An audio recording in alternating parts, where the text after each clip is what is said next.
when I almost died as a Navy SEAL in Mexico.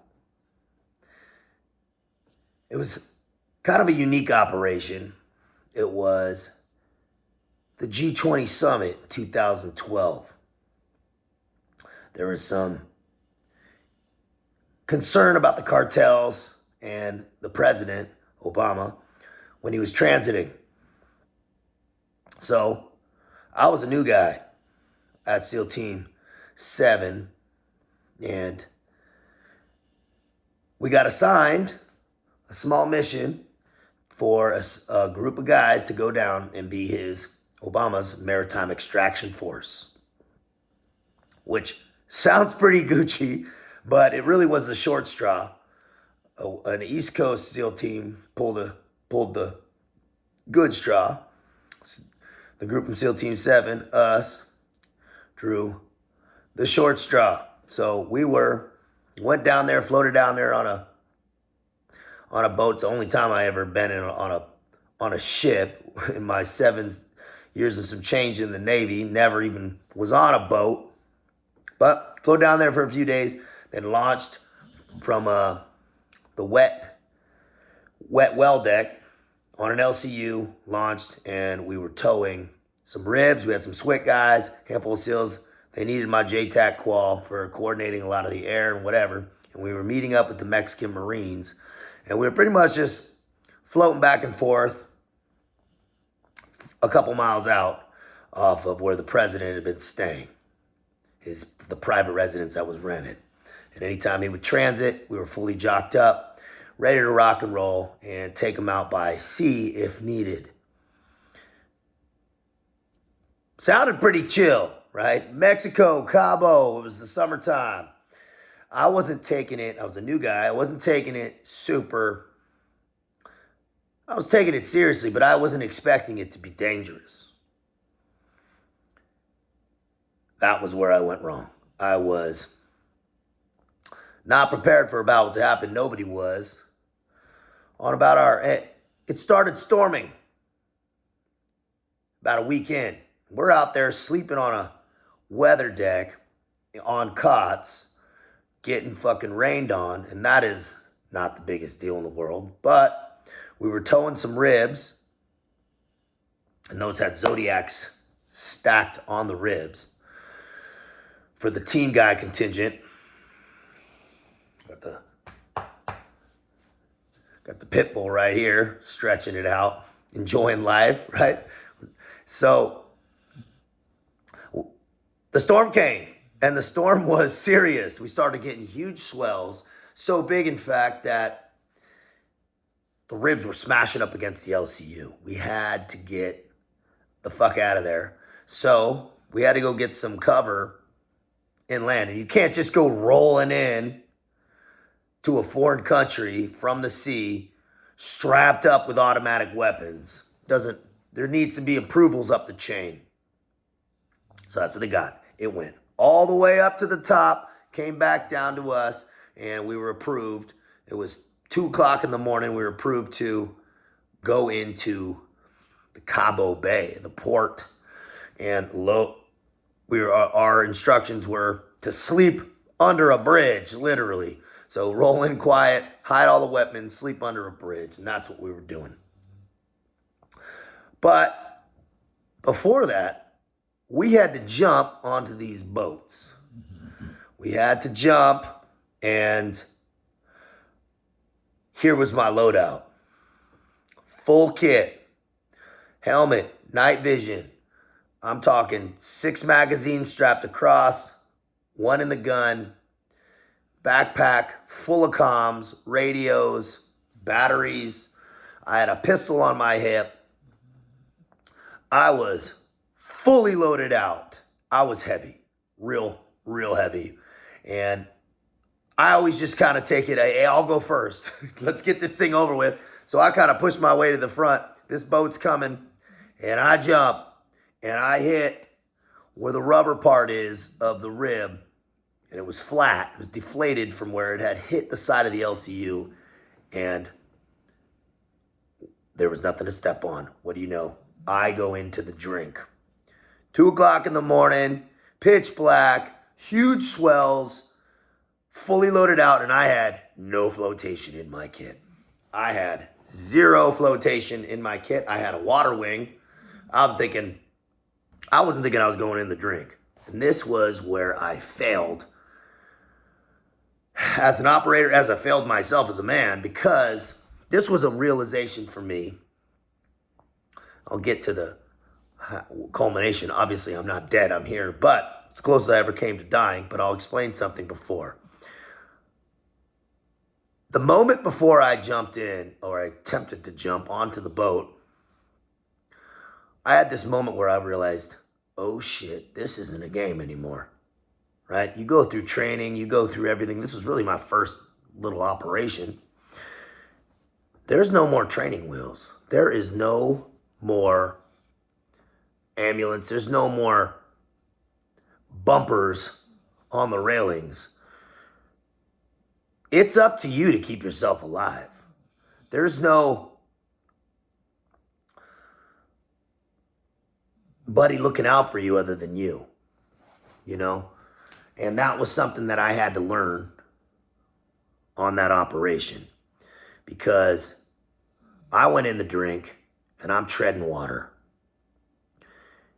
And I have my kit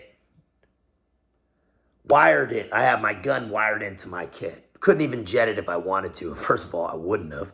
I would have rather have died than been a new guy and lost my gun.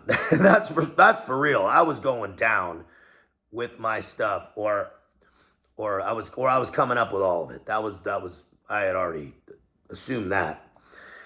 But I couldn't get to my water wing. I should have had two.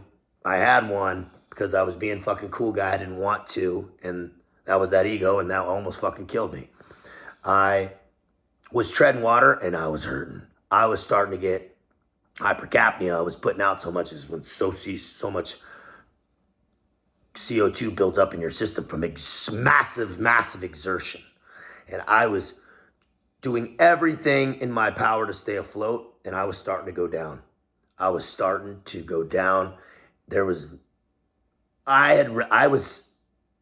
like, I'm gonna die. This is how I die, right? And as I'm going down, I feel a hand. I thought it was the hand of God. It ended up being the hand of my OIC. And he reaches down and he pulled me out, right? He pulled me out. And as I come out, I'm like, pulled up to the side of the rib. He goes, "Want to lift?" Gotta love that team guy humor. And I got in, I crawled into that boat, and I was so tired and freezing. I'm wet. And thinking, once again, no beanie, no anything. There was an older guy, and he ended up getting on the boat. He goes, "You don't have a beanie and a fucking puff jacket?" Man, lesson learned. And he was right. Always a beanie and a puff jacket. Anybody in the military knows, I don't care where you are, you're going to be fucking cold. I don't care if it's the middle of the desert in the summer. In this case, Mexico, Cabo, I was freezing my fucking nuts off, waiting for everybody. And the fact that I almost died, there was probably some fear and shock mixed in. But we ended up, transiting in and sleeping it off and then coming back out and the sun was up. But I had, the closest I ever came to death wasn't in Iraq. It wasn't in anywhere. It was in Cabo, Mexico in the summer on a super chill mission. And that's to tell you, man, always be ready. Don't get ready, stay ready. I was immature. I should have taken things more serious. Take your fucking life seriously, man. Take shit. People are joking around too fucking much. We joke a little bit, but man, don't take your fucking life. All the shit in your life, man, be serious about it. Approach your workouts seriously. Approach your fucking diet seriously. Approach your relationships fucking serious. People around joking around fucking doing dumbass TikTok dances and shit. Man, if you're a man, take your shit seriously, bro. Take your reputation seriously. Take what you do seriously so that people take you serious. Man, if you're acting like a clown, guess what? People are going to treat you like a fucking clown. Don't be that guy, man. Don't sell your soul for some fucking clicks or some bullshit. Be serious. Take your life serious. Don't get lax. Ever. That almost cost me my fucking life. Is kind of getting lax and just thinking it was all good. Man, it's all good till it's not.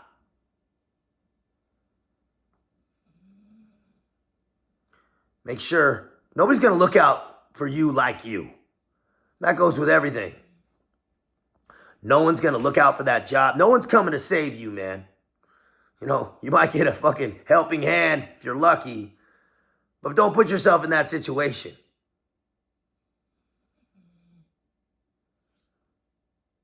Take your shit seriously. It's all on you. No one's going to be checking your gear in life.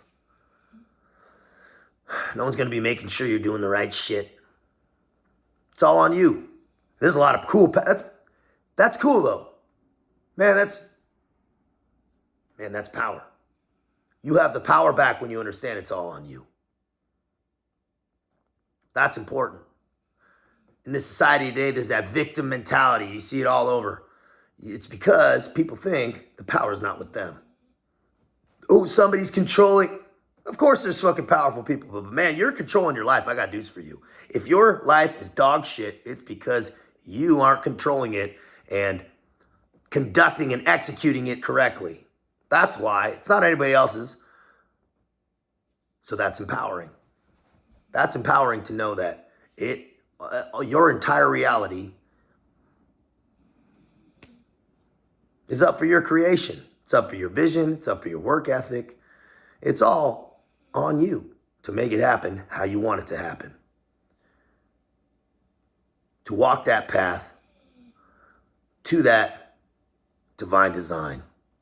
That's for all of us. It's all there. You just got to make sure you make it happen, because it's not going to fall into your lap. It's not going to get slid under the door. Start making it happen right now. It's the first week of 2024. You know, the calendar doesn't really fucking matter, right? But there is some power in the new year starting. So take advantage of it. Make this your fucking year and actually do it. First, mean it. Mean it in your heart. Solidify it. Make it resolute. Make a plan. Get on a good program. And make it happen. No one's going to do it for you. Be smart. Out here.